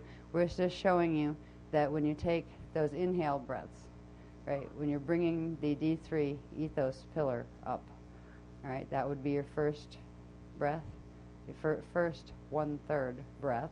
This would be your second 1/3 breath, and this would be your third 1/3 breath.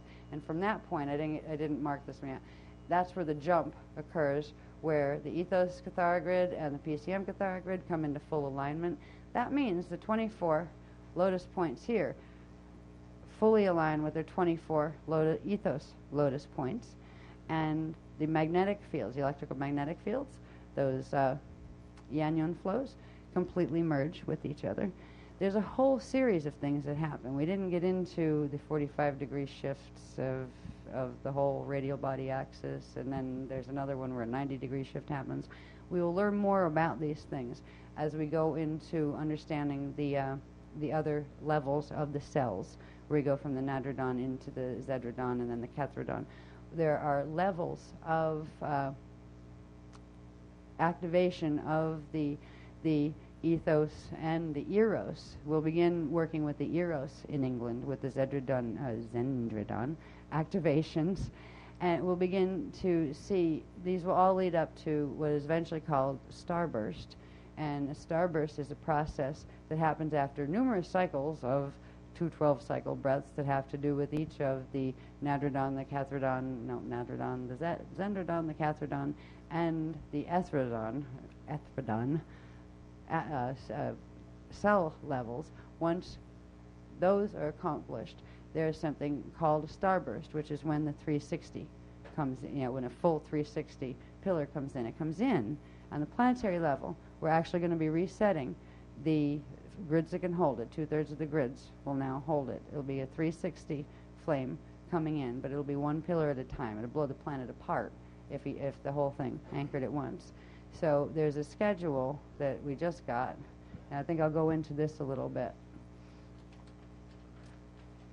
Yeah, because there'll be a lot more on the anatomy of person and planet as we move along. You know, the next installment of all of that will be the English workshop, and at least these diagrams will be readable by then, and hopefully there'll be some body text, like type. Oh, by the way, the pages that you do have, I gave them to you even though they're nowhere near being ready or done, primarily for the pictures. So you at least have a visual reference to some of the things you saw. If there's bigger print, that's probably more accurate. Like if there's stuff scribbled in bigger writing, that's probably more accurate. But there may be some little tiny bits of writing that have been, you get partial translation and you're not sure what that is, and so they're not final word copy at all on a lot of them. So you may see things mislabeled because they were actually earlier diagrams when, where was that lotus sphere? Or was that a logosphere or a lotosphere or a photosphere at that level? Oh, that kind of thing. I didn't have time to white them out or correct any of that. So take the words with a grain of salt, but remember what the pictures basically are. The titles should be pretty accurate as far as, this is a Yanyon flow, right? This is your harmonic grid, that kind of thing. So they're there just so you had some idea, because I threw so much at you during this workshop that was all new stuff. So you'd have some idea of what was that I saw, and how might it have fit together, at least visually. So at least to have those there. Now, these we didn't have time. They gave me, this is one of the last things I got, besides the last technique, which was the last thing I got. This is going to be typed up as a schedule. It has to do with the starburst activations for each pillar and when they're going to happen. We'll have this typeset for you. I don't even have a mylar of it or a transparency of it, but I can give you a quick rundown idea of how it works. Now, there's a process that builds up to the process called starburst. The first is the Nadradon activation, the electrical activation. That is what we started here. The second is the Zendradon activation cycle, which is the magnetic one. The third is the Ketradon activation cycle. And then finally, there's the Ethradon activation cycle. And that's with the Ethradon cell, the 6.5 capsules cells. That is when the phenomena of starburst occurs. I won't even attempt to describe to myself right now what exactly starburst does, other than the fact that it brings in the full tripolar, which means positive, negative, and zero charge, stronger 360 flame. And it anchors, I do believe that the core of what the starburst does is it anchors that particular pillar into not just the 12 pillars of the Eka, but the 24 pillars of the two sets of them together, and it anchors it into the Akasha base shield, which is located in the Akasha A template. So it's twice the level that we were working at before. So basically, you have the Nadradon, the Zendradon, and the Ketradon activation levels, and we just did the Nadradon one and set it on autopilot. So it will continue finishing off. That was just 1 6 cycle. I believe there are 6 of those. So there's, yeah. Good thing you didn't have to run that one 6 times. We'd be here for 3 days, because that one was a long one. So we set that into autopilot. The next one, where it's available in the planetary grids when we do the Zendradon, will be in October, when that's around when we're doing the English workshop. When are we doing the English workshop, by the way? I never remember dates of the Zendradon activations, which are the zenith cells, right? Then the Kethradon activations will be available they'll start like December 21st and run through December 21st, 2004 through February 2005. So that's like the cycle that leads up to Starburst, and then the Starburst will take place, which is the Ethradon activation, will take place on the Hitharos, anniversaries, which are the May 27th, that time frame. And they can go like 6 days before to 6 days after will be the peak of those cycles. Now, these periods of the August, the late September, early October, and then the late December going through February of the Nadradon, Zendradon, and Kethradon will go every year. And so will, on the anniversary of the Hitharo every year, the starburst happen.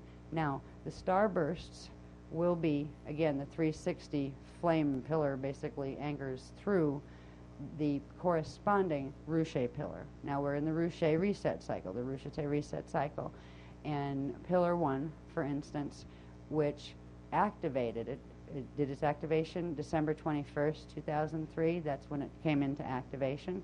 All right, so it activated then, and now in August of 2004 is when it began its Nadradon activation.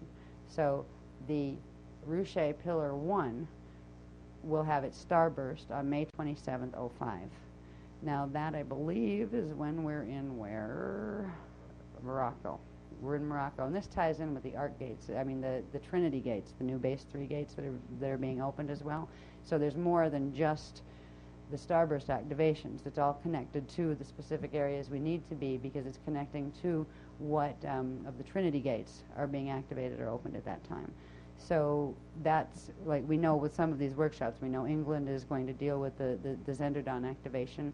We know that India is going to deal with the Kethradon activations, and we know that Morocco is going to deal with the first starburst of Ruche Pillar 1.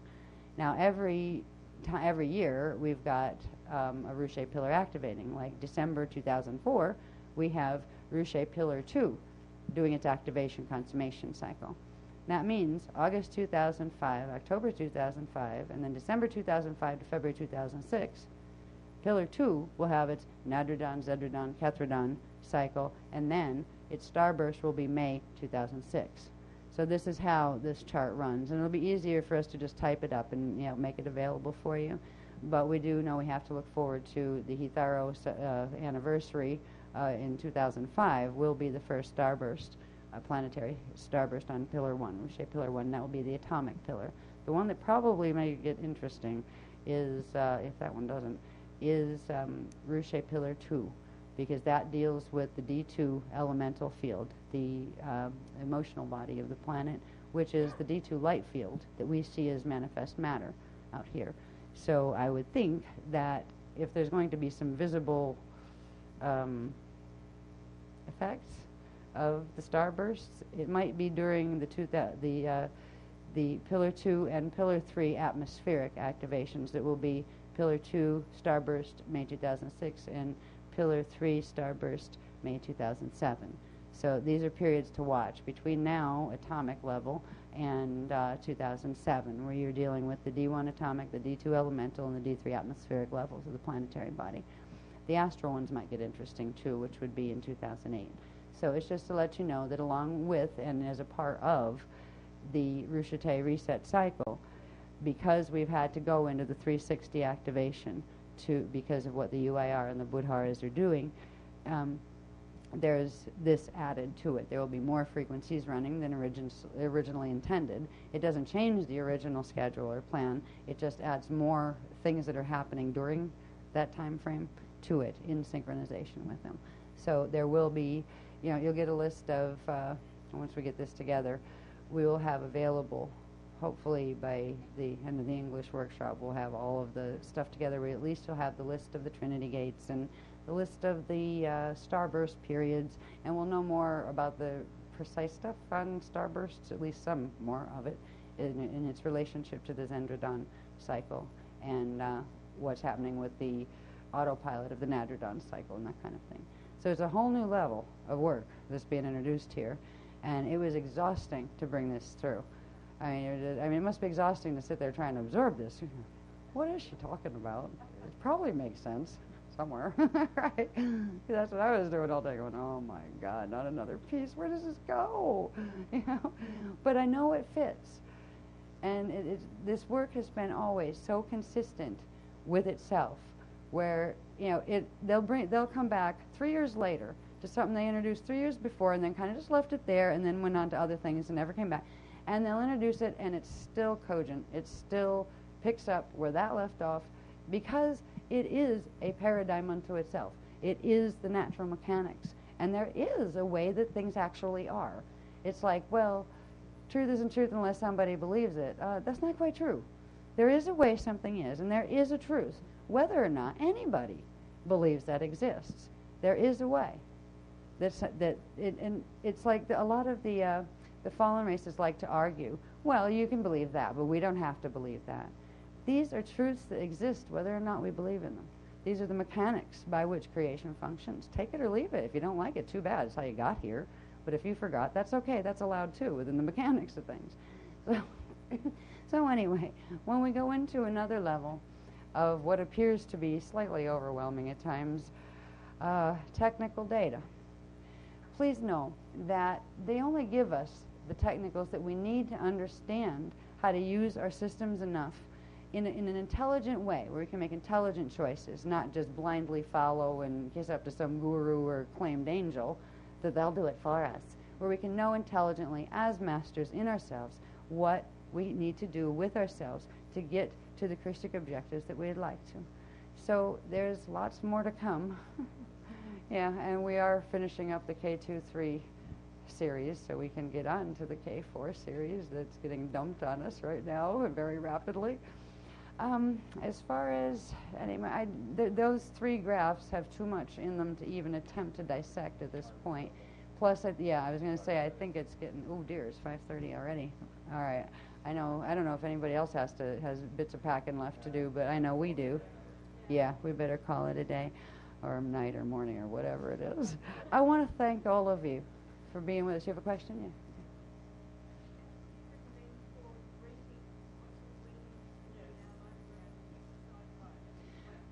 Okay. That's a good question. Ma, would you like to answer that question? You're saying there's going to be like the follow-up maintenance technique given in about 2 weeks. But right now you don't need to activate anything more than you did. But what you can do is breathe from the Nadradon and what do you call it? The ethoson breath, where you just breathe the pillar up to you breathe the pillar up with the rod up even with your PCM rod, and then exhale it down to the feet. Yeah, and just use that. And he says it's also good exercise for the system to stretch the arcs. So if you feel like while you're doing that, on the inhale, the arcs come up, and the diagonals come into the fold, and then on the exhale they come out. And try getting coordinated where you can do them both at the same time, and then combine the logo with them. Like, the movements, right? Whatever ones you want to try. You can actually play with any of those movements whenever you want to. But try the challenge of first getting the pillar going, or the arcs. So it doesn't matter what you do first either. But get arcs going, pillar going. And you don't have to worry about the 1/3, okay? That's only when you're doing mainline, really amp techniques. When you're just doing the basic maintenance stuff, just bring the rod up from the feet up to the azure, and then exhale it down to the feet again. That's all you have to worry about. That and the arcs, and then try to keep that breathing and awareness while you're doing some of the logo positions. That would be what they're recommending for now, until they give us the next body of follow-up maintenance techniques. Okay? The tapping is, if you've done it with yourself, You can do the amplifying. Now there's a whole schedule, all right, that's coming in the new material that's being put in the K23 manual and in the portfolio particularly. There's a schedule that basically tells you what type of things, you know, like you need to do how often. There's a cycle, I think it's 8 to 12 week cycle of using some of the K23 techniques to get your frequencies up enough where the le'adore and le'atore flames hold. And then it all comes to the point where you can do quick fire and it'll sustain by yourself. Now the quick fire, the quick fire and the Eyes of Ra one, which is considered a power key, that's where K23 leaves off, is the Eyes of Ra activation. It doesn't go into the rest of this stuff. This will be K4 stuff. So there is a schedule recommendation coming as far as when to use those. You don't need to use them very often. I forget what it is just because I have so much other things being, you know, beamed through my head tonight. But that schedule is already done. It's at home, ready to be, you know, sent out with the pages from the California workshop, and it's going to be put in. What we're doing is combining the portfolio set and the K23 set from Phoenix into the manual program. And there are schedules in it, and there's a very specific written technique now of axiom-based shield bonding with about 3 pages of introduction to it, and a very specific sequence that I forget what it's called, but it's a way of using the tap sequence with pauses in between, and it gets technical. So there is more information coming on that. For now, I would simply suggest if you want to run the basic Lotus run, you can, because it doesn't hurt to amplify. Because what you're doing with that is the le'atore and the le'adore. You're not going into full adore flame, which is the 180 flame. Okay, this is the next step. So you can use that to fortify the fields and then play with what you've learned here. You know, with the arc breathing and the pillar up and down and the logos moves is what I'd suggest.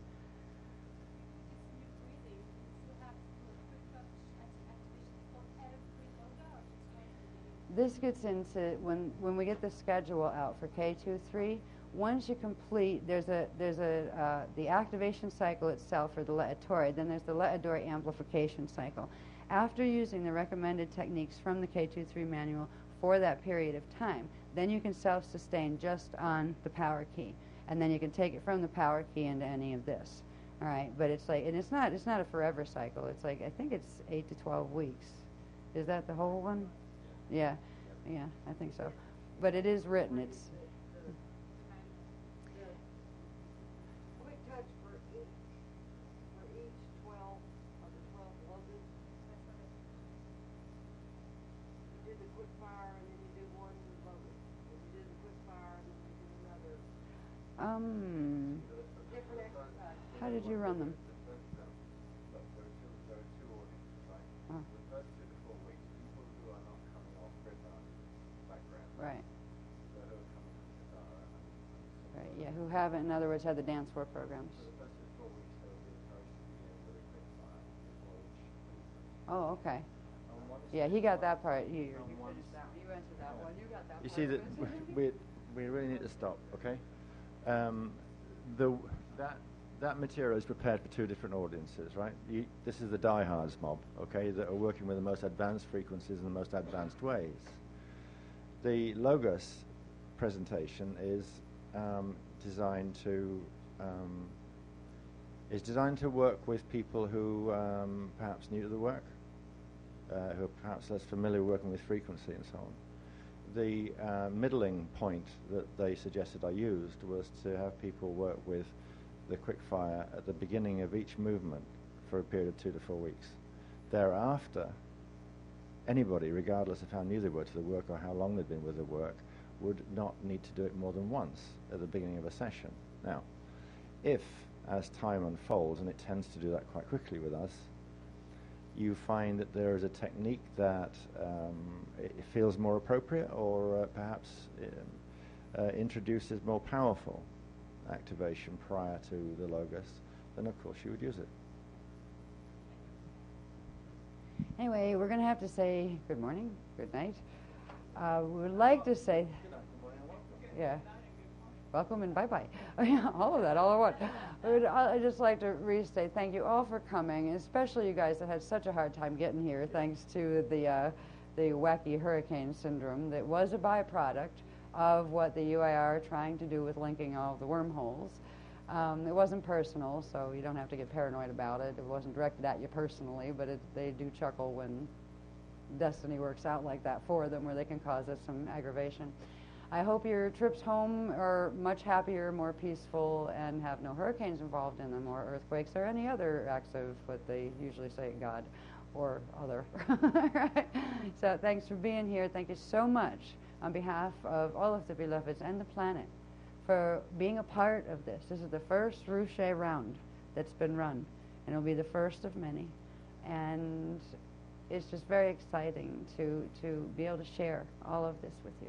And on behalf of us both, and also the Adonai and the Iane, and all of their families coming down. Thank you. And God bless.